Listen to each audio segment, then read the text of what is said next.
Hi, my name's Daniel, and I want to talk about bones. They sound a bit like this.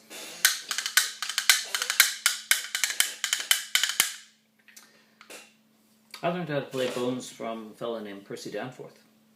He was born March 11th in 1900, and it was 1978 when we spent a couple of hours together in San Francisco. He sold me these bones, and this is the 5 minutes version of what he taught me in 2 hours. So, Percy said that you hold first bone between your thumb and your index finger, and this is not going to move. It's held against the palm of your hand a little bit, and then that stays in one place. He told me to have the other bone between my third and fourth finger, but I really prefer having it between my fourth and fifth finger. It should be slightly lower than the first one, and about a third of an inch or 1 centimeter away from the first bone. And this one's going to move a little bit, so it can come back and forth, but it shouldn't be wobbling all over the place. So you can use your little finger here to have around it enough to keep it in place.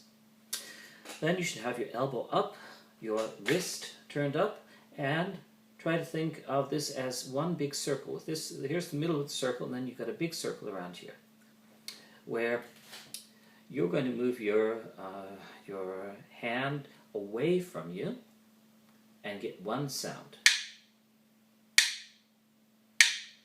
That's the most important part of playing bones, getting one sound. If you get 2 or 3, then you're holding too loosely probably. If you don't get any sound, then you're holding too tightly or too far apart. When you can get one sound, then you can bring your hand back and you're going to get 2 other sounds. One sound here and one sound there. And those 2 sounds, they don't need any extra energy because you're putting a lot of energy here and then you're balancing on the way back. You get a triplet. And if you're going around that circle, then it's going to come by itself. Those 2 sounds are the whole basis of playing bones. So they can be combined in all kinds of different ways. So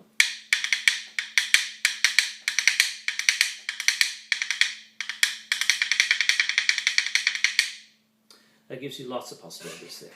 You can get even more possibilities if you take a second set of bones and play polyrhythms or syncopation with your left hand, such as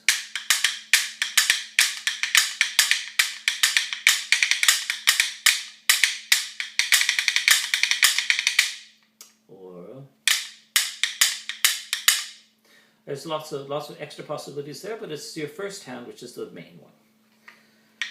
But you're not limited to playing bones, either with out of rib bones or the wooden ones that Percy used to make. You can use pretty much anything you've got in your kitchen. Spoons, for example, work pretty well.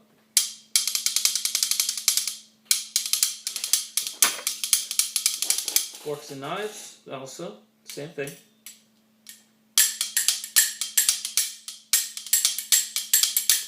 Use your imagination and I'm sure you'll find something to practice on.